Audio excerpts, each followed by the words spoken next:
Bros, we are all here. Kyle, Andrew, James, we are here for week 1, guys. There is football going on right now. And Jalen Carter just got kicked out of the game at the wild events already starting of the season. But we are here to talk about week 1 matchup versus the Chiefs. Big game to get this season started out in Brazil. Great game all around. So what we're going to do is talk about kind of the matchups, positions on this team that we're going to have an eye on throughout the whole entire game. And it's going to be exciting, guys. So let's just go ahead and get into it, guys, and we'll get it rolling. Bolt Bros. Let's go. Hey, what's up? Cameron Dick here watching Bolt Bros podcast. Let's go. Charged up, Bolt Bros on the night. LA Thunder in electric delight. Bolts in the battle, sparking bright. Charged up, ride the lightning, feel the fright. You pressed the wrong button, bro. I think 2 of us hit the buttons there. That was the outro, but it's okay. That was what it is. Quick one. That's all good. Everyone hit the wrong buttons here. We're doing it live, guys. We're doing it live. Yeah. That's how it is. That's how it is. So, yeah, pretty good. It was a short intro. I think we actually may have got it messed up. I was actually showing a friend of mine had a podcast, and she came over and we were hitting all these different buttons around. Okay, so. Yeah, it was all your fault, bro. It's all your fault.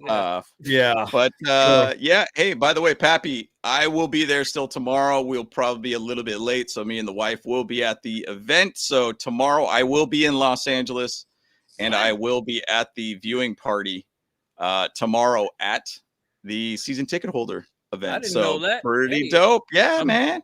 Yeah, it's gonna be exciting. And jealous, bro. Yeah, dude, it's awesome. Pretty killer. And it's funny because I keep looking around at other events that are happening in the general area around El Segundo, and there's not a whole heck of a lot there. So what I'm thinking is a lot of the season ticket holders will be at the event, which is at the Clipper Stadium, which is super sick. So I will be there tomorrow with the wife, and I can't wait, man. I cannot wait. Awesome. So it'll be a good one.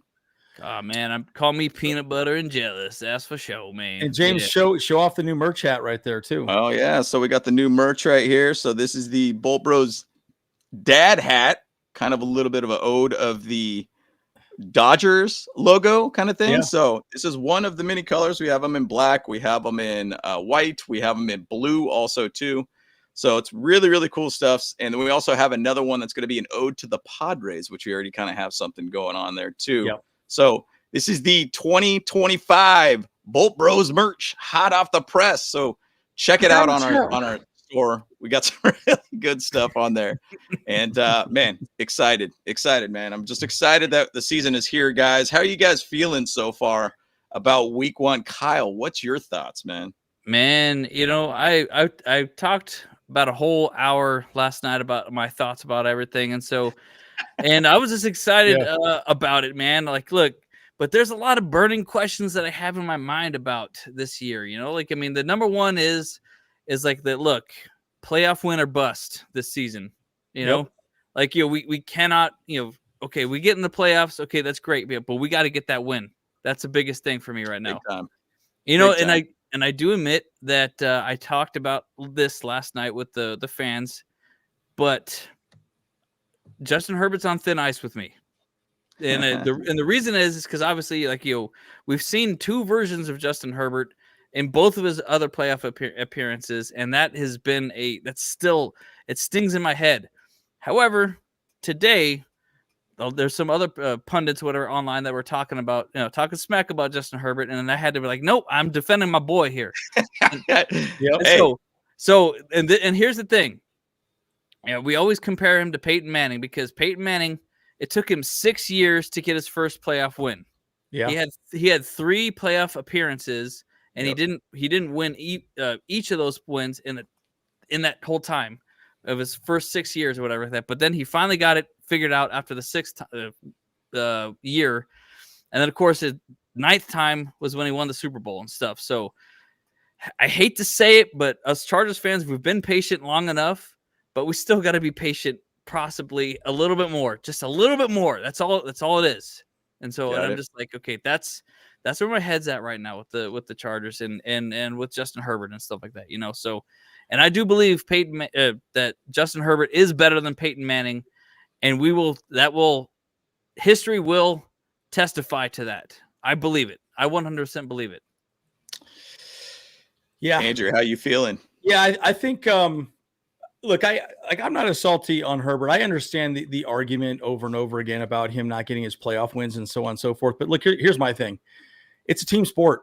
It is a team sport. And you could sit back all day and blame it on Justin Herbert, but you know what? The offensive line had a horrible game. The defense did not play great.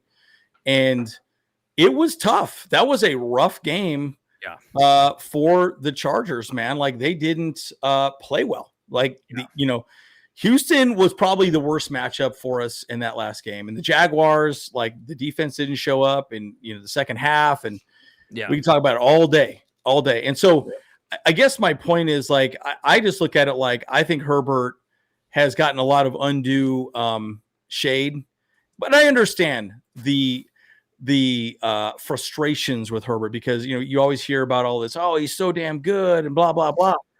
But he's not going to get the monkey off his back unless the team is also good around him. The good thing about this year, I would say, offensive line has gotten better. The running back room has gotten better. The wide receiver room has gotten better. The running back room has gotten better. The tight end room has gotten better. So he has way more weapons now at this point. So I think, to Kyle's point, maybe a better way, and Kyle, maybe you could correct me if I'm saying this wrong, is he doesn't have any excuses this year, right? And this is the year where he has to prove it, right, and show that he's an elite quarterback, or at least he is progressing to that elite status. Right. I honestly, Justin Herbert. Here's the thing: you could take Justin Herbert and put him on any team in the NFL, and he would be good. He just would be. He would. You can't take Jalen Hurts and some of these other quarterbacks and put them on any team and be good because they're like system quarterbacks. Justin Herbert is the prototypical NFL quarterback, and I just truly believe he's elite, man. He is. And so this year, that's all I'm saying. And it's not that he can't do it, but the team around him also has to help him win that game too. I'll land my plane right now. Jim Harbaugh said it perfectly. It's really hard to throw the ball when you only got a second to throw the ball. He said that right after that game. He was dry humped up and down the field on that game. Just absolutely dry humped. And so, look, it's tough to win when it's that way. It just is. So anyways, that's my thoughts. Last thought on that, I'm going to say, I remember going into that Texans game and we're like, that's the matchup we want. Yeah, it was. That's the one we wanted, and we got it. And guess what? We got mollywopped. Basically, we got mollywopped. Yeah, and it was, But the thing about that game, if you look at the elements of that game, offensively, what happened? Yeah, offensively, we were just stagnant. I mean, we're 6-0 for a good amount of that time. Yeah. The defense was doing their dang job, and then it became a point of where the offense started giving those turnovers, giving them opportunities. It literally was like one play by CJ Stroud, whereas I think it was a throw to Nico Collins, middle of the field or whatnot, where we should have had a sack to basically end the drive at that point. Yeah. And that's what shifted the whole game for him. It gave him that confidence at that point. And it takes a team to win a championship. It's not a me game. It's a we game. Yep. And that's the thing about this season. Going into this game, this is a prove it game, in my opinion. This is the one that can be a big statement game for Justin Herbert. And this is one where it could say, hey, look, you beat the Chiefs week 1. Okay. Justin Herbert's real. Okay. Chargers are real. Now, week 1 doesn't decide your season by any means, but it's one of those games that you can make a statement right out of the gate. And that would be awesome to be able to see that happen. So, guys, once again, there is a ton of viewing parties. Just to say out here, we put them on our YouTube posts where we put the Bolt Pride 602 event that's going to be happening out here at the Native out in Phoenix. Take a look at that. It's the one off of Ray Road and the 10. Great showing there. They have some prizes they're giving away, raffles, all these things. It's going to be a great event for you guys. I will be in LA. I will be at the event out there. There's some other events that I believe Kyle has even thrown out there too on the Instagram too, on our stories. So there's a lot of events. If you want to go out and check it out, wherever you're at, there's some awesome viewing parties. So, but I'm excited about this one, guys. I mean, it's funny to me. I thought about it and I said it on the Roundtable Sports AFC West podcast show. We kind of wanted this smoke, right? We kind of wanted this smoke.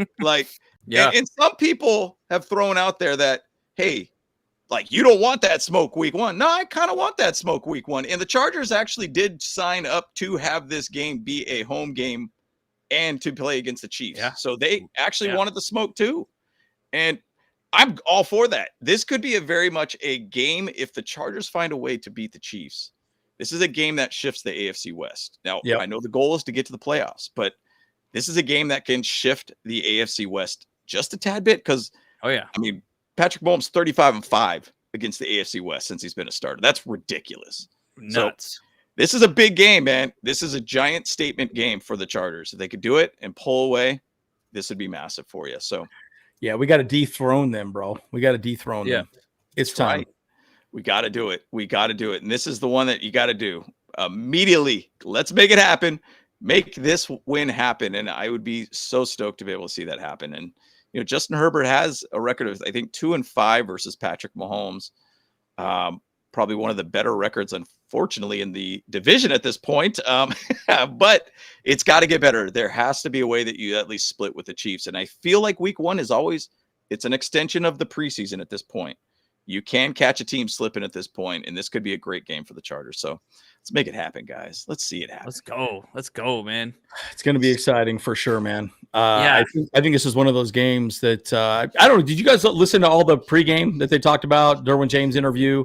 By the way, apparently there was 100 people in Justin Herbert's crazy presser. 100 people in there, and so it was just packed with people, and it was just him.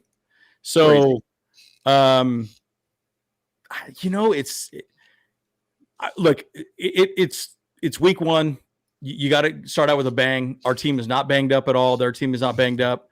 Of course, they are out. Rashid Rice. Of course, we have Rashawn Slater out, but I think we'll overcome that. We'll be all right. You know, I think so too. It's not ideal, but you know, I mean, we'd love to have Rashawn Slater out there, as we all know. But at the end of the day, you know, I think we still got some good players. You know, behind. We'll be fine. Big time. And once again, everybody, you can watch this video on youtube.com, not YouTube TV, not anything like that. This is just straight up on YouTube. So you could watch it anywhere from your cell phone, from your TV with YouTube access, all these things. It's a truly global type of event for this game. So it's really, really cool to see this one. So let's shock the world, guys. Let's shock the world.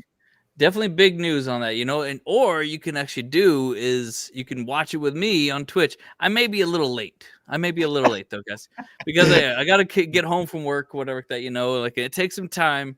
Actually, I may actually drive it. No, if I drive in, it'll be even worse. But yeah, like I'm gonna try and watch it, you know, and stream it on Twitch itself. So you can sit there and hang with me, get my live reactions, whatever the whole time. Because like I said last night too, I'm a little bit. I think we should all feel a little bit snubbed because there's some other YouTubers that are getting watch parties literally on YouTube to watch the game as well, and they didn't sign up any Chargers podcasters to do this or other even Chiefs podcasters to do this. I feel a little bit of snubbed on this stuff, you know. So I get it. I get it. I don't get it. No, I don't get it. I don't get it. Yeah, they should be inviting the whole community out here. I agree. Yeah, I agree. But no, we didn't get that invite. So but a lot of cool things happening out in Brazil right now too. If you guys have been keeping an eye out, some of the Bolt Pride guys out there partying, hanging out with Lorenzo Neal, all these cool things that are happening out there. And I thought this was something pretty awesome out there, is that they have a big mural out there. It's like a Chiefs Charger kind of mural out there in São Paulo. Awesome, really cool to see that. But they are really, truly out there absorbing into the NFL community for this game. That's only that's only like one of like a dozen that they actually made. But there's a whole bunch. Yeah. And this was a really cool one that I saw. And it's really cool to be able to see the city really involved with it. I think even one of the media guys meeting with all the players, they were talking about something about trying to have a Super Bowl out there too at some point, which that's pretty bold to try to have a Super Bowl out in Brazil when you only got 2 games out there so far now. But you never know what the future holds for the NFL. I know Goodell was out there too, hanging out at some of the parties with the Charger fans and everything too. I'm sure he's out there scouting it. I know NFL does have an office out there in São Paulo too. So they are trying to build a lot out there in the South America community and everything. And just to give you a little bit of historical lesson, I was out in São Paulo, Floripa, and Curitiba about 11 years ago. And it was when Mike McCoy, I think we needed to win one game to basically get to the playoffs. And ironically, the game was against the Chiefs. And the Chiefs ended up beating us, and we ended up not going to the playoffs that year. But it was cool because they broadcasted the Chargers-Chiefs game out there. And it was interesting when they broadcasted it. It was basically Charger game going on there. Once it goes into commercial break, it was history of the NFL, history of talking about the game, educating the public about the game, essentially. It's a lot of rules to it and everything, too. And we obviously know that Brazil is a very soccer-based type, country. And so it's really cool that they were trying to build it up even about 11 years ago. And it probably is even a longer period of time of that. But now they got basically the opportunity to have football games there, American football games, I should say. And really cool that it's grown to this point. So it's only going to get more from this point. I mean, Israel, I think was it Ireland, excuse me, I think is doing a game. I believe that there's obviously London, Germany. You got obviously Sao Paulo. I know next year is going to be Australia. So it's only growing more with international games all around. So it's kind of sucks for the fans here in the United States. If you think about it, keep pulling us away from the games here, but I get it. Try to grow out the game, try to grow out the brand further. Yeah. And I was even thinking about that same thing. It's like, I actually absolutely hate all these international games. I get it for the business perspective of things, but the problem is like those games are like 3 a.m. Like, it's like for those fans, like, they have to wake up or stay up or whatever like that, like in the middle of the week, because they have to they want to watch their team play live. They don't want to watch the preview and stuff or the post game type of thing, so that's very frustrating. And I also, but it's also pissing me off the more to kind of talk about this side of things is that they're trying to make it such global. They're trying to make all this more money, whatever that, because they have all different networks that the game is on, so James, have you done any research on that? How do we actually watch like all the Charger games this year? Like, is there a demographic or a thing about that at all somewhere? I mean, all year, like as in where you're going to be able to watch them. It's a week-to-week thing, I'm sure, right? It's a week-to-week thing. Yeah, it's very hard. I mean, you got obviously week 2, Monday Night Football. Obviously, that'll be on ESPN. Mm-hmm. I mean, it's really just a tough thing to basically find a way to watch every single game. The thing is, though, even the broadcasting side of things where they put games on Peacock and then they'll put games on YouTube. And then they'll put, obviously, you need to be able to get the NFL Sunday ticket to see your game if you're out of market kind of thing. So it is kind of getting kind of ridiculous with what is going on with the viewing of everything. But for the most part, a lot of these overseas games will be publicly kind of early morning type games. I mean, I've woken up at 6 a.m. to watch some games in London and all that kind of thing. And it sucks. It sucks, but it is what it is, man. I mean, if you love the game, that just creates basically an entire day plus, give or take 16 hours of your day to watch football. So it's pretty dope. Exactly. It's pretty dope. Right? Exactly. Yeah. Yeah. And also, throw some F's in the chat for the death of Red Zone for no longer being 7 hours of commercial-free football, but we're gonna have commercials like every 5 minutes now. So it's like, goodness gracious, man. Yep. It's crazy. It's crazy. I don't know that I still don't love the yellow. Why didn't they just go all yellow? Why didn't they do the yellow jerseys? Yeah. That's what Kyle was trying to happen. He was trying to make that happen. I was trying. Honestly, I wasn't pushing that hard. I fully admit I wasn't pushing that hard, for it. Look, so I did some side research while I was doing it, and I'm like, well, okay, the powder blue top and the solid gold, like the gold pants, still works, and here's why: the national team jerseys for Brazil, obviously they have the yellow tops, but they have blue bottoms. So this is literally just the reverse of that. So it's just the blue top and the gold pants versus all that stuff, So I'm like, okay, it still works. It's just the reverse of what they do.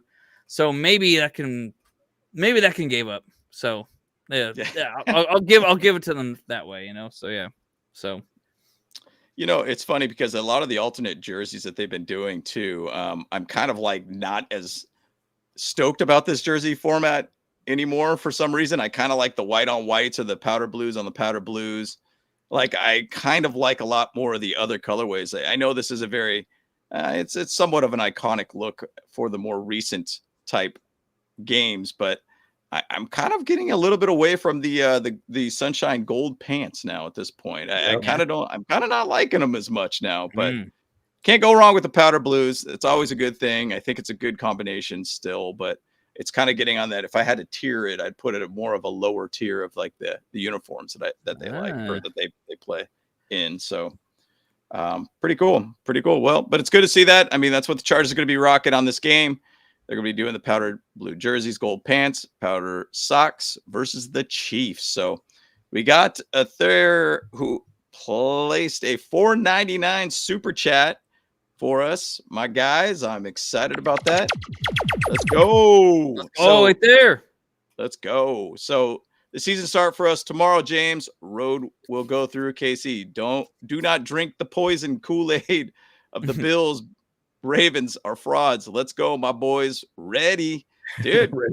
Ravens are frauds. The Ravens are frauds. Hey, the thing about it is like anything could happen in any season. And that's the thing. Like there's chances that people get, like just to say start of this game against the Cowboys and the Eagles in the coin flip, Jalen Carter gets kicked out of the game at the coin flip. Whatever was said. Hilarious. That's hilarious. He's out. Like, that was wild. Like, dude came over there thinking, oh, yeah, I'm going to play some football. Nope, I'm going to say something, and I'm going to get kicked out of the game. Like, what was the betting lines of that? That's what I'm trying to figure out. So, yeah. But, yeah, anything could happen at any point of this season, guys. So, you never know. I mean, how many times have you seen these teams that are just these absolute giants find a way to fall down the season? I can't base this year on 2024. You have to base this year on what the 2025 story will be. Yeah, I guess that's what he said. He spit on Dak, which is hilarious. You're like, what the hell? Oh my god! Yeah, he spit on him. You're like, what the hell, dude? Wow. Wow. I mean, like, bro, don't do bonkers. That's bonkers. Crazy. So probably gonna get a suspension at that point too. I think that's probably. Yeah, you would think so. Yeah, dude. That's unacceptable behavior for sure. So I mean, I'm glad they did that. So yeah. Ridiculous. But I could jump into the injury report if you guys like. If you want to jump on into that, this is the full injury report for this game. For the most part, Chargers are pretty healthy. Every player is going to be out there. Najee will be out there. Elijah Molden will be out there. They're full. Looks like Hollywood Brown for the Chiefs. Jack Cochran, I think is how you say his last name. Christian Fulton will be out there too. You guys remember him? Last year he was with the team. He kind of had a lot of up and down type of situations. He'd make a good play and then make a bad play. That's a matchup to keep an eye on. Whoever's looking at who is he covering throughout the whole game. That's one to keep an eye on there. And so Norman Lott is unlimited, questionable. Jalen Royals, their rookie out of Utah State, is out. Juwan Taylor's good to go. Drew Tranquil, we know that guy, full. And Jared Wiley will be playing. So week one, it's kind of good to see a nice healthy slate at this point, but obviously we got injuries going into it. No Rashawn Slater. That sucks to not have him in this one and for the season. But outside of that, we're looking pretty good health-wise. Man, I realize I missed a golden opportunity here, boys. Because Jalen Carter literally just trying to give Dak. You got to give him that hawk to That's exactly what it was, man. I was like, oh my gosh, I missed the golden moment right there. That was such a perfect thing. He was just trying to give him some Hawk Tua love, baby. That's all it was. Yeah. A little Hawk Tua. Spit on that thing. Yeah. I mean, but it's just hilarious. Like something happened there. Like you just got to, I don't know. They don't like each other. That's for sure. They don't like each other.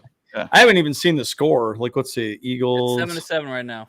Oh, it is? Okay. 7-7. Yep. Yeah, I usually don't. I don't even care. I mean, I was like, whatever, dude. They don't matter to me. But I'm sure there's a lot of people watching this one. I mean, it's obviously it's a big game, first game of the year. It's kind of a big thing all around. Yeah, a lot of people. It's just like football's back. I get it. Yeah. So. Yep. So, well, before we get into the actual players and such, should we talk? Maybe we got to record a video on our sponsor. Yeah, let's hit our sponsor. Hit our sponsor for the. Let's talk about it. Let's get it. Bo Bros. Have you heard about the Sleeper app? Well, let me tell you all about it. Sleeper is the best way to experience and connect over sports together.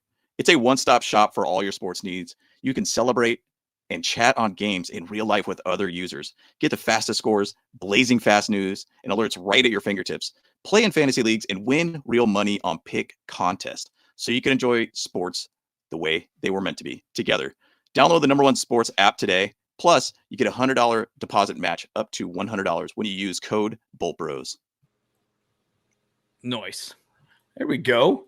And again, guys, Sleeper reached out to us, and honestly, it's an awesome sponsor, right? We've used the app for the Bolt Bros for what, 2 years now for fantasy. Yeah, now it's our fantasy app for sure. As a family league and with some friends and stuff.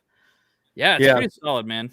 It's a great app, and you guys, if you download it again, use our code. They match up to $100, I guess, right? So it's pretty cool. So yeah, and you could be a total also shout out to Hog Media too. Yeah. Hog Media, Borna over there as well too. So you guys know the Padres channel. He's a big fan of the channel, so he was like, "Hey man, you guys want to get involved in this?" And so I think it makes a lot of sense. We like the app, and so if you guys don't have the app, you should download it. It's a lot of fun. So, anyways, big little shout out to Sleeper. Thanks for supporting us. Yeah, absolutely, man. Appreciate it. Yeah, it's freaking awesome. Like I like the app a lot. Like I used it with my work league as well. And we're just having a good time with it for sure. And yeah, man, it's pretty awesome. So how many takes was they at? I don't know. Yeah. I think that was about the 12th time, I think. That's right. It was quite a bit of takes, man. It took a little while to get through that one, but hey, here we are. But appreciate the support, guys. Appreciate the sponsors and everything too. It's just great to basically have the ability to have somebody that wants to sponsor our podcast, and we appreciate the support for sure. So let's jump into the game and kind of things to take a look at, guys. So, obviously Najee Harris is one of the guys that a lot of people are going to keep their eye on. No pun intended. No pun intended.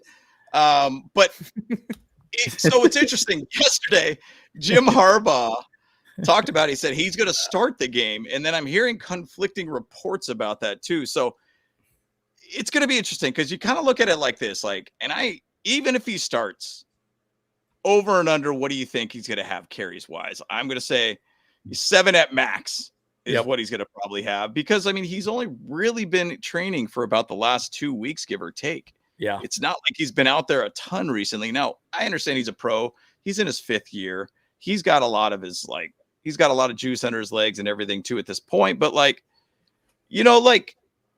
it's a little bit much to basically try to get things kind of rolling again with this guy quickly and really put, say, 20 carries on this guy.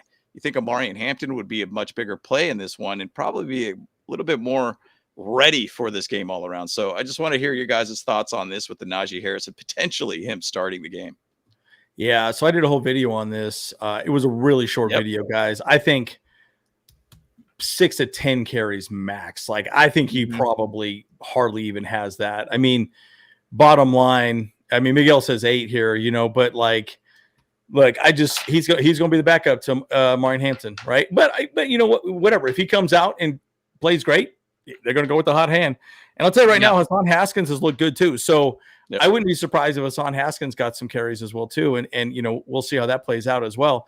Like I'll tell you, Haskins ran really hard in the preseason. So look, you could say Haskins sucks or whatever, but you know what they want? They want big physical running backs. And Hassan Haskins is a big physical running back, and Najee Harris is a big physical running back, and Omarion Hampton's a big physical running back. So I'm just saying that they're going to tenderize that meat. And I think they're just going to go with whoever's got the hot hand, man. They're just going to say, okay, cool. This guy's the hot hand. Let's roll with this guy and go from there. So that's kind of my view on it. Impose your will on the opponent, basically. 100%. That's really what they want to get out of this too. Kyle, any thoughts on this with Najee? Yeah, I'm thinking if anything, the plan is to use Najee for maybe those tougher yards, potentially. And obviously garbage time. The whole Marty Ball situation time, which kind of sucks though, because like, I mean, I do admit I didn't pick him up on my fantasy leagues at all, so I got him though. I got him. Oh, you got him. Late pick, late pick on our sleeper app. I was trying to get Omarion, but someone scooped him up. I was like, "What the hell, dude? Nice. Who got that?" I was kind of pissed. Yeah, anyone that got Omarion is awesome. Like, they were rejoicing the fact that he's got kind of named as starter and stuff like that. So I feel like though, like, I just don't see him. They're probably going to ease him into it right now. That's what I'm saying. So, easily no more than 10 carries, whatever. But if he does get more, it's going to be during garbage time kind of situations, maybe goal line situations at most, So it's kind of unfortunate though, because like, I mean, dude has had his entire career, no injuries or whatever that, then freaking before he even sets foot on the field, right, he gets a firework blown up in his eye in LA where fireworks are also illegal, mind you, so it's like it's wild that all this happened, man. I'm telling you, like, what's the chance that we get to see his eye in this game? Let's say he gets the game-winning touchdown or something. He gets the interview at the end. Is he going to be interviewing with his helmet on, or is he going to have some big shades on? Like, what are we going to do? So I think it's just an interesting to just keep an eye on with this one too. And I think Pappy probably hit it on the head. I think Hampton's going to have about 16 carries, Harris 10, Haskins 4. I think that seems about right. Give or take, you're going to about 60 plus type plays. That puts you right about that 30 rushes attempts. Now you got to obviously say, I think Justin Herbert's going to be using his legs a lot more too in this one too. So keep looking at this one in a lot of different directions on how this run game is going to look. But I'm excited about it, and I'm excited to see Najee out there, and I hope that he's going to play extremely well. And I'm excited to see Omarion Hampton too behind this line. So it's been fun to watch him in preseason too, man. I mean, he was a physical guy, tough guy to put down. He was fighting for every single yards. These are both backs that are guys that'll fight and go forward, not basically get pushed back by any means. It's a tough tackle for both of these guys. So I'm excited about it. It's going to be exciting. I think the running back room is going to be, we're underrated. I think that's the right word for it. I think everyone is like, oh, we're not that great. I think we're going to be better than people think. And that's the part that kind of frustrates me the most is I just really think we're going to be better than everyone thinks. And so I'm excited to see what we do with that. So anyways, I'll leave it at that. I'm excited. Our running back room is going to be fine. So the big thing I'm going to just say about this whole game too, matchups wise with the running backs, Chris Jones is obviously there.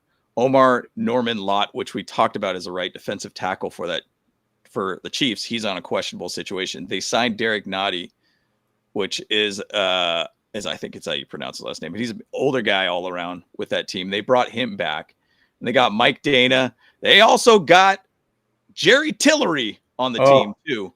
So Speed Bump is the second left defensive tackle for this team, and George Karlaftis obviously to the outside defensive end. So and if you guys watch the Roundtable podcast on Tuesday, Chief Concern was talking about like, hey, I'm not feeling confident about this D-line. And there's a great chance that Jim Harbaugh is just going to just ram the ball down the throats, basically just keep attacking the D-line, out physical them, and just pound and ground all game. Yep. We got two backs that can do that. And I mean, we got obviously Justin Herbert who can run, and I think is a little bit underrated as a runner too. And he's also going in healthy in this season, at least that we know about. I know he's been wearing some black sleeve on his right leg. I don't know what the heck that is about, but I don't know if it's a fashion statement or what. I don't know, but there is a lot of talk that their defensive line, the Chiefs' defensive line, might be at a weak point for week one. So, and it could fit really well for Jim Harbaugh. Yeah, I mean, we want to be physical. Remember, we are the number one play action team in the NFL. Yep. So statistically speaking, if we can get the defense to respect the run, then the safeties don't have to sit up there. Because if they can sit in too high, here's the thing. Do you know why Houston beat us? Houston beat us because they rushed 4 and they stopped the run and they stopped the pass with rushing 4. Guys, if you do that in the NFL, you're not going to win a football game. Like the defense will beat you. And that's exactly what Houston did, right? I would just say Houston's defense beat our offense and beat us, right? But I'm just saying that if we can oppose our will the way we want with these guys, we're going to be in fine shape. Like, it's not going to be a problem. So again, if we could get the play action pass, and those linebackers have to come down, the safeties have to come down, that's a play action pass. We could throw deep. Keandre Lambert-Smith, Keenan Allen, Ladd McConkey, Quentin Johnston. That's what opens up that game, right? So you kind of can't have one without the other, if that makes any sense. So I'm just saying, again, Spagnuolo is going to be really creative in how he can stop us. And if he can do that, then we're going to have a hard time. But I'm telling you, it's all going to be about the running game. It really will be. Right. Oh, yeah. And LOD brought that out. Mike Pennell, who was a solid DT, did get released by the Chiefs, which is kind of a questionable move for them too. So, I think the line is a little bit open for us to basically impose our will on them. So we'll see how it goes, man. And I'm excited to see how this new offense looks with all these weapons all around. Now, to move along to that, weapons-wise, obviously you got Ladd McConkey, guys. Like, absolute stud. Trent McDuffie talked about him too and gave him kind of his shout out. Like, this guy's legit. This guy knows what he's doing. He's one of the best route runners out there. And then just to say there too, who is Ladd McConkey looking at? Number 13 there, Keenan Allen. We got a very good core of wide receivers. Young, yes, I get it. Trey Harris, obviously rookie. Keandre Lambert-Smith, obviously, is out there. Darius Davis, and then Quentin Johnston. How are they going to use all these weapons? And now, how are they going to, and specifically, how are they going to use Keenan Allen and Ladd McConkey on the field at the same time? Because that's a matchup nightmare right then and there. It is. Yep. They actually talked about that a little bit. I read an interesting article that was talking about that. Like, how are they going to have, Ladd and also Keenan Allen? How often are they both going to be out there together? Yeah. I would assume on third down, they're probably going to be both out there. That's what I would say. Now, how that looks, your guess is as good as mine. I really just don't know. They might just run slants, like fake the outside and then run a slant, to try and get the first down or whatever. But I just, again, these are probably two of the best route runners in the league, arguably, right? But I just think that they just bring a lot of awesomeness to the team. So anyways, I'm really curious. Again, we don't know. Like, we haven't seen this offense at all for the most part, right? So we're just kind of guessing at this point and saying, well, this could happen. We don't know. Like, I don't feel confident in understanding 100% of what we're going to run, right? We might run a lot of 2 running back sets, which would be interesting. A lot of 12 personnel, 22 personnel. I mean, it could be really, really interesting to see how we handle this. So, again, guys, your guess is as good as mine at this point. So it's going to be really interesting. Yeah. I really feel like it's like, for me, we talked a little bit about it, but who do you cover in this offense at this point? I mean, Ladd McConkey, he's got them magic feet. He just disappears from sight out of those people. And Keenan Allen, he's got those routes. He disappears too. All he needs is 1 yard separation, and it's insane. We're gonna have like Tyler Conklin out there too, catching balls. Will Dissly's became more of a catching tight end as well under this offense. And you'll have like, Hampton or Najee or whatever like that out there doing like little short routes and stuff too. It's like, who do you cover? I don't know how they're going to be able to cover us. It's going to be awesome, guys. Yeah. Yeah. And you would think, and you look at this game, you'd probably say Trent McDuffie would probably sit there and just look at wherever Ladd goes, he's going to be on him. Now you got Christian Fulton on the other side too. We know who he is as a cornerback. And then kind of at that point, a lot of the guys in the backfield for Kansas City Chiefs is just kind of a little bit like unsure. Brian Cook, free safety. You got Jalen Watson as another cornerback out there too. You got guys that are kind of like unsure about. So the back end of their defense can get attacked quite a bit. And I mean, even to say their linebackers, I mean, Nick Bolton's good, Leo Chenal, Drew Tranquil, we obviously know him too, but there is going to be this level of, we could possibly attack these guys a lot in the middle of the field and even deep in this field too. Now, when both of these guys are on the field, it really puts Justin Herbert probably a calm situation at that point, because he's going to know those guys are going to find their way open one way or another. Just look at those two guys.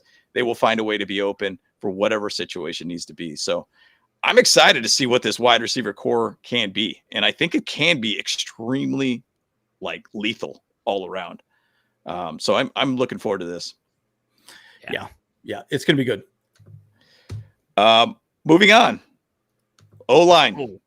This is the thing that we've all talked about, right? Big question mark. Yep. Big question mark. We all had this thought, oh, Zion's going to be their guy. Goes back to basically like probably February at Combine talking about Zion could be the center. Oh, we got Bradley Bozeman back. Okay, who's going to be where at this point? Okay, well, Zion, you're going to still stay at left guard, and guess what? We're going to put Bozeman at center. Yeah. Now, big 7-3 right there. Mekhi Becton is basically, this is the guy that needs to make this O-line work better all around. Yeah. Putting him at right guard, he needs to be the guy to really stabilize that interior O-line. He needs to be the guy that basically could make a whole shift to this O-line all around. So hopefully at that point, that's going to make the difference to this O-line. Wish we had Rashawn Slater. Now you got Trey Pipkins on the right, and then you got Joe Alt on the left. So now he goes from right tackle to left tackle. Obviously, left tackle is his natural position, so something definitely to keep an eye on. Now you got to say, hey, look, now you're playing against Chris Jones, one of the best defensive tackles here. So they're going to have some work to figure out how to stabilize Chris Jones and find a way to keep George Karlaftis away from Justin Herbert. So what's your guys' thoughts on the O-line here? I am concernicus about it.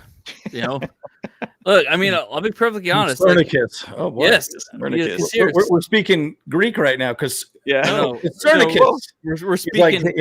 We're speaking Dane Cookish. That's what it is. Dane Cookish. Dane Cookish. Okay. We only really did one thing in the offseason for the offensive line, and that was pick up Mekhi Becton. I mean, let's face it. Yeah, sure, they were trying to do that whole Zion Johnson and Bozeman situation, whatever. Like, will he, won't they, will they, all that stuff, But we only picked up Becton as the biggest thing, but we're still at basically ground zero, or ground, with the whole thing. I mean, we lost Slater. Now Alt has moved from right to left, and so we have Pipkins on right. And the hope is that Pipkins is going to be better because now he has some better blocking tight ends there, and obviously we have better right guard with him, with Becton. But our interior offensive line is the exact same as it was last year, and that was not that great. It was not a good situation last year in that interior. So I'm just like, I mean, the only thing that's different is that, the right side. The left side is sus. I think Alt's going to do fine on the left, but they better not be hurting my boy. They better not be hurting my boy Herb. Yeah, that's right. Well, I think what's going to definitely happen though is you're going to see probably a tight end on the right side the entire game. Disley, sure, or Fisk will be there to help just solidify that right side of the line.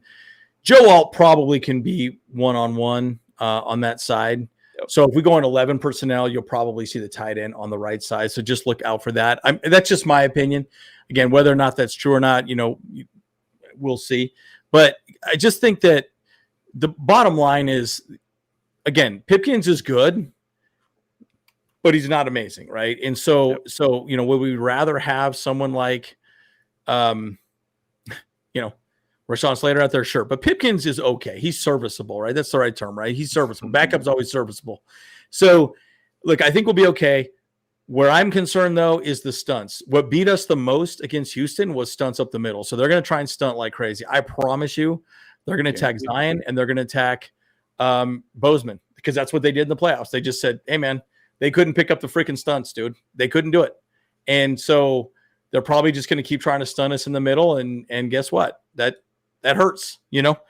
So, I mean, why do something different when you can't stop it to begin with, right? That's what happened in that game. Like, they just couldn't stop it. And so they're like, well, hey, they're not stopping it yet, so screw them. Let's just keep going, right? So I think that's kind of an interesting conversation. So that's the way I kind of view it. Yep. Yeah, you'd hope, and what LOD brought up, he's like, hey, stunts are a matter of communicating. That's it. And as long as that interior figures out how to communicate, maybe having Pipkins on the right side might help out quite a bit on that too. Because obviously Pipkins was playing and the right guard during that game too. So that's where that whole Mekhi Becton thing could be that complete X factor to stabilize this line. And so I'm excited to see how this all pans out. And this is a very, very good team to basically go up against starting week 1 to really test out this line all around. So 100%. We'll see how it goes, guys. But, moving on. D-line, just looking at the other side of things, and you got to love that grill right there, though, man. Look at that thing. Nice. You're tart, man, looking mean, bro. Looking like Bane.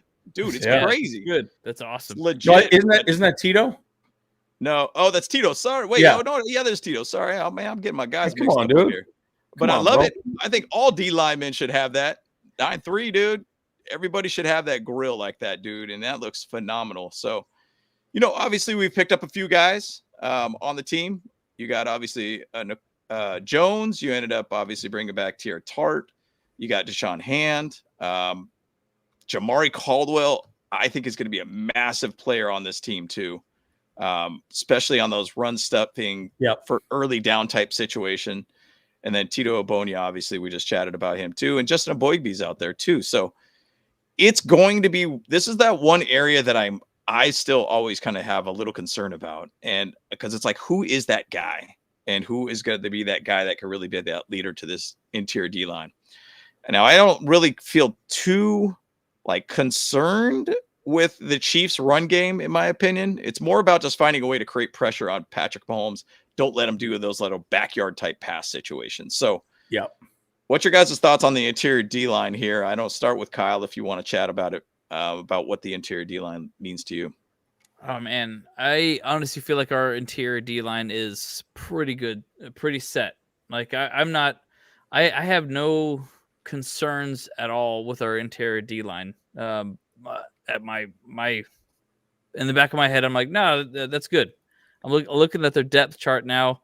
Look, we got Deshaun Hand, Tier Tart, Tito Obonia, and I mean, I think they're good. And we got Matlock behind them. Caldwell, he's been a stud like in the preseason, and Naquan Jones is like we have some dope dudes right there in that freaking that front three right there. So I really have no concerns about it at all. Like I think a lot of people were saying that TR Tart is not as good as Poona Ford, but I think honestly Poona Ford just had more playtime than TR Tart did. So, and that's why he did good. And that's why statistically he did better. But I think TR Tart's gonna have an amazing year. He's gonna have a career year this year. I guarantee it. Let's go. Yeah, everyone thinks our defensive line is not going to be good. I think we're going to be just fine. I really do. Because again, remember the defensive line, their job is to be big, physical, and block destruct. That's all they're supposed to do. And you just jam your body in the gaps. And we do a pretty good job with that. You look at the film on all that, it looks pretty good. Like we look pretty good. And I don't feel like we look bad in any way, shape, or form in that scenario. So I don't know. People are sleeping on our defensive line, and I get it. You might say, well, you guys are a bunch of no names. Yeah, but I'll just say this. Poona Ford was a no name. Everyone was like, oh, Poona Ford sucks. Like nobody thought he would be anything. And I'm like, dude, he got huge bags at the Rams. So like you could say all day that we're not that good defensive line wise. My question is, was it Poona Ford or was it the system? I think it was more the system than it was Poona Ford, but I think Poona Ford fit the system well. Yeah. And Jesse Minter did a good job of picking a guy that could do what he needed him to do. So that's just kind of my take on it. Yeah, I agree. I mean, just kind of the last thoughts about that. If you kind of look at the preseason too, I felt like the interior D-line did a great job of creating pressure. And I feel like it's about destroying their O-line, basically making it hard for the quarterback to sit in a pocket by any means. Now it's just about the edges that if they could kind of go in and collapse the pocket even further with Khalil Mack, Bud Dupree, Tuli Tuipulotu and Caleb Murphy. Those are the guys that are basically going to need to do that to basically seal up those edges to make sure that you keep Patrick Mahomes inside the pocket. That's one thing that I think that we could do, and I think we're going to do it quite well. I mean, I think it's a copycat league too. So think about what the Eagles did to the Chiefs in the Super Bowl. They just absolutely just murdered them at the line, basically. The D-line just absolutely feasted in that game. So, hey, let's give Patrick Mahomes some PTSD on this game, and let's say, oh, no, it's coming back again from the Super Bowl. Here we go. So let's go out there and feast, D-line. Yes. Again, all it is collapse the pocket, block destruction, it's not that complicated. But again, where it is complicated is Patrick Mahomes does a good job of bouncing around, and they've got to sit in their gaps, and that's where it's going to make a big difference, right? So if they've got to just make sure their body is there, and then if don't give him A gap, don't give him the B gap, because that's exactly what he can do. He can start scrambling, Yep. And you got to watch out for that. Yeah, no doubt, man. No doubt. 100%. Moving on to the next slide here. So the defensive back, some people even kind of talked a little bit about the defensive back, and these are all pictures that are from the Brazil practice too, which is kind of cool to see the goldenness of it. You're in the golden hour out the practice and all these things, but you got obviously Dante Jackson out there. You got Cam Hart. You ended up going gaps. There we go. Fill the gaps. Yep. Benjamin St. Juice. Right. You ended up getting him too. You got Tarheeb still, who I think is going to have a massive year. It's going to be an interesting group. And I know some people kind of feel like it's a little bit of a weaker group. I beg to differ. I think this group is designed to basically get turnovers. And why does that happen is because you're going to have a D-line that's going to create a little bit of chaos in front of him. And what is that going to do? It's going to make the quarterback to make some throws. I said on the Roundtable podcast on Tuesday, I think this is going to be an opportunistic type defense that's going to jump routes and take those risks to try to go get picks. And if you, as an example, just see what Nico Reed and basically Eric Rodgers did. They jumped a lot of routes. They found ways to get picks and get turnovers. And I think that's going to be a big part of this. Specifically Dante Jackson. He's kind of one of those guys that likes to jump routes and go after the ball and get those turnovers. And I think that's the real true reason why we brought him here. So I'm excited about this defensive back group. Now we got to think about Xavier Worthy, who we're going to be covering too. You got Hollywood Brown that you're going to be covering too. Who's going to cover who at this point? Juju Smith-Schuster is also out there too. So who are you going to cover? Who's going to cover who all around? So, obviously Xavier Worthy is an extremely fast guy too. So I would put speed on speed pretty much at that point. So there's going to be a handful with that group of wide receivers too. So what's your guys' thoughts about cornerbacks and who we're going to cover? Who's going to cover who? Like I said, I think we're deep there too. Like again, Cam Hart, solid. Yeah. Right. Tarheeb still is solid. Right. And I don't really worry about our defensive backs. I mean, I actually think our defense is going to be just as good as as it was last year, if not better. I truly do. And everyone keeps rambling on about our defensive. They keep talking about the Broncos being like the best defense in the league or whatever. Yeah. And I'm like, I mean, guys, we gave up less points than the Broncos did on average than the Broncos did. So it's a little weird to me that they just keep giving them all their flowers or whatever. But I think we're going to be fine defensively. I really do. Just so you guys know, we play quarters and we play two high safety almost predominantly. Like we don't play much different. So it's a very base defense that we run over and over again. So now they might switch it up a little bit against Patrick Mahomes, but I'll just say this. I think, they execute the defense well. Right. And so my one question though would be how much pressure are we going to put on Patrick Mahomes? Right. Yep. Khalil Mack and, Thule, they need to be good. Like, and Thule was good last year, but he didn't get all the snaps. So I'm curious to see how he steps up this year. Those are going to be the questions I have. I think the defensive back room is going to be just fine, but we need to put pressure. Again, the defensive linemen, their job is to block the gaps and collapse the pocket. The edge rushers are there to put Patrick Mahomes on the ground and pressure him. So it's a very different type of, setup. Yep. Yeah. Yep. So yeah, I mean, you're gonna have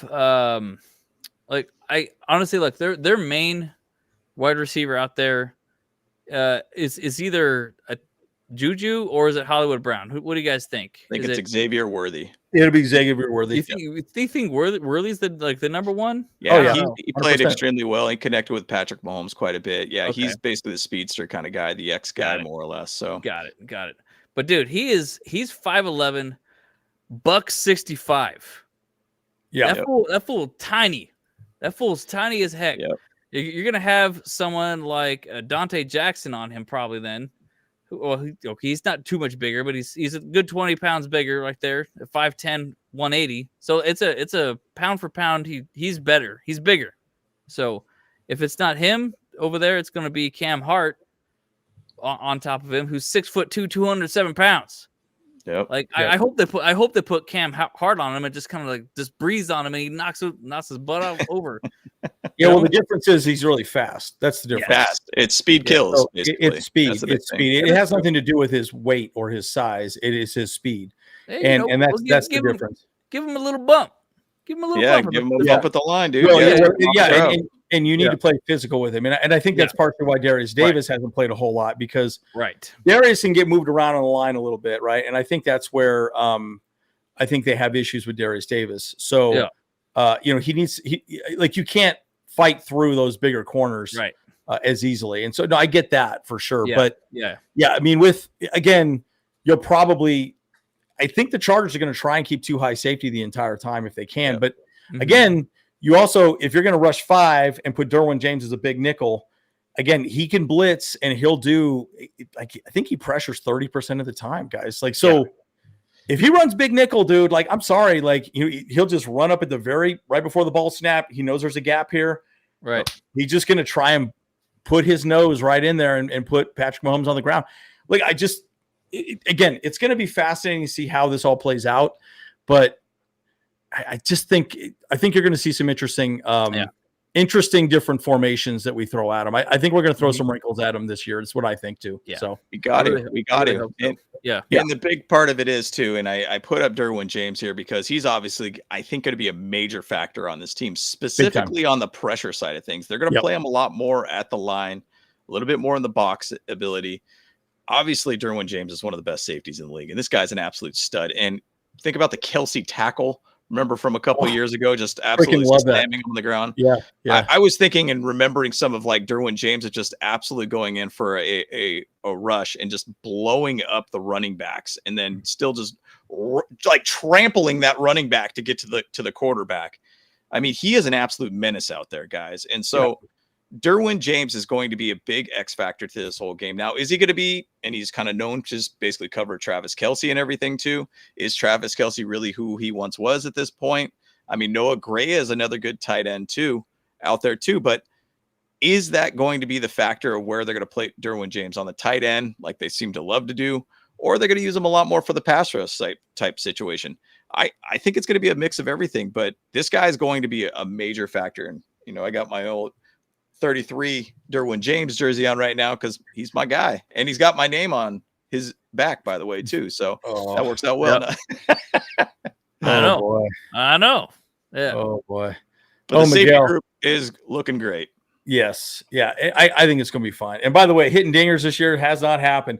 It's funny. All the leagues I play, they've been using these soft balls, like softer balls. What? So the ball ain't flying out much this year. It's really aggravating. So it's pretty annoying. Anyways, but I did hit one last week, but I was used to hitting 2 or 3 a week, but yeah, sure. I was out there. I was out there. I was looking for him. I was looking for those dingers, bro. I didn't see no dingers. Yeah. That field is 310 feet. At the edges. That's crazy. For a softball field, that's a baseball field. It's huge. It's huge. Yeah. So, and I do admit, I'll give you some credit. The sun was literally in your eyes like every single time. It was horrible. You guys were at bat, like, and the clouds literally just parted every single time. Yeah. You guys were at bat, and like the sun was just blasting you guys. It was so horrible. I was like, oh my gosh, like give me a break, son. Yeah, it was pretty bad. Yeah. So, anyways, we're excited about this game, guys. And Beef Tello, that's a great point. Herbert missed all of training camp in 2024. I mean, Greg Roman basically scaled back the offense too. Just because of that reason, because of foot situations and everything too.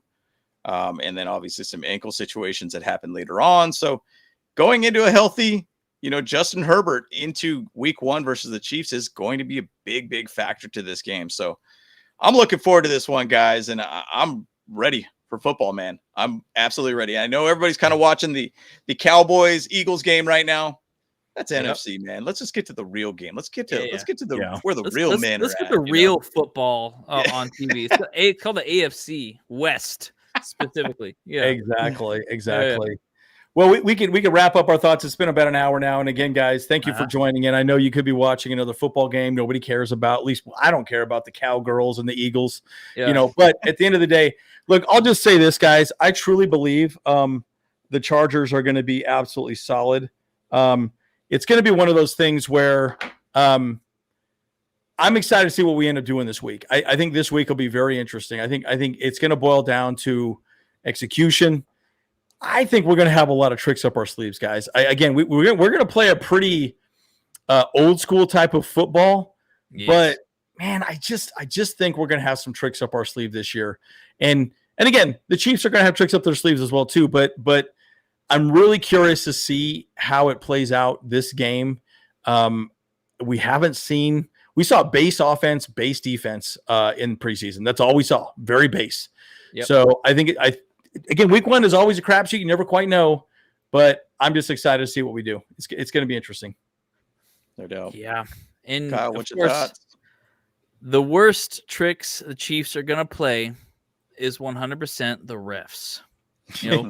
We've already seen the Chiefs have playoff caliber football in the preseason. And what I mean by that is on the exact same play, there was a no-call false start and a no-call block in the back to protect Justin Herbert, like by the exact same guy, I believe, actually, too. Oh, that was, with a Patrick Mahomes. Yeah, that was against Patrick Mahomes in the preseason. Yep.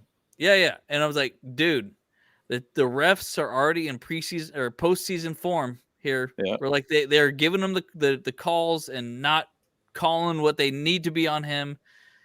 So that's the biggest problem, guys. And here's the thing. I did look up this statistic. The Chiefs are let me just ask you guys real quick as part of my final thoughts. What's the Chiefs record week 1 for the last 10 years? They lost in the Lions about 2 years ago. That's about the only one I could think of recent. So I mean, it's got to be pretty dang good with Andy Reid. So it's probably like 9-1. I would probably say probably close to that area. Mm-hmm. That is right on the money. I don't have there. You go. Yeah, that is 9-1. They are 9-1, but tomorrow it's going to be 9-2. Let's go. Let's go, baby. Let's go. Let's go. They're really 9-1. That's crazy because I remember. Yeah. What was it a couple of years ago? They struggled for a while. It took them. I remember the first 5 games. Like, man, these Chiefs look horrible. Yeah, again, they haven't looked great offensively. Like their defense has pretty much been saving them. Yes. Even last year, their defense really is what made them even make it to the Super Bowl. So, anyway, that's interesting. It kind of surprises me. I wouldn't have thought they would be at 9-1. So, interesting. So I'll wrap it up with my final thoughts. I think I gave a fair amount already, but hey. I'll throw another stat out there. Jim Harbaugh is 5-0 in week 1 games in the NFL. Hey, so let's go. Let's make it 6-0. We'll be 9-2 for the Chiefs in the last 11 years at that point, but let's make it happen. Jim Harbaugh's got this team ripping and roaring. We got an extra week in training camp. We were able to be a little bit more conditioned. I always feel like in the past, the Chargers always seemed a little bit less conditioned going into week 1 for some reason. It'd take them a little bit of while to get their body into football shape. Harbaugh and Ben Herbert is doing their best to make these guys ready to go. So I'm excited to see this game. And you know what? I'm excited to be at the event tomorrow in Los Angeles at the Clipper Stadium. It's the season ticket holder event. I will be there. I'll be a little bit late. I'll be there with the wife, and we're going to have a great time there too. So I am looking forward to being out in Los Angeles and hopefully to be hanging out with some fans out there too. So it's going to be awesome, guys. So man, and we got one more special message from El Presidente. We're going to win so much, you may even get tired of winning. I love that. That is literally like the best clip. It's the best clip. It's so funny. Hilarious. That's so right. hilarious. No more winning. We're tired of winning. Of winning. Hey, I will not be tired to see a win against the Chiefs. Oh my God. So I will gladly be happy about making that happen. I'm very bolted up, guys. Larry, you're bolted up, man. I'm ready to go. I probably am gonna have a tough time sleeping tonight. Like I always do the night before. I mean, I'm bolted up without a blue chew, too. You know what I'm saying? I mean, I'm ready to go. It's time. Hey, It is time. No blue chews required, boys and girls. That's it. Hey, you got to get that blue chews just to get a little bit extra on it. A little extra? Yeah, just a little bit on top. You know what I'm saying? Yeah. Just a little bit extra, man. Yeah. But all right, guys, let's get on out of here. Once again, shout out to Sleeper. Thank you so much. Hog Media, appreciate you guys very, very much. And, Kyle, you want to hit the button and get us out of here? Sure. Okay. Because y'all failed last time. I guess that's why, exactly. Huh? we gotta delegate this to somebody now. So, all right, guys. Appreciate you guys. We'll catch you guys tomorrow, probably for a post game, and I will be trying to go live on Twitch as well for a watch party. So keep an eye out for that. And as always, guys, Bolt Bros. Let's go. Sam Kermit here, man. You watching the Bolt Bros podcast. Stay tuned. Chowder blue dreams, stadium lights gleam. Bolt Bros on the beat, lead stream. Chargers rocking speeds, Sonic Supreme. From the podcast to the field, we're a team. Charged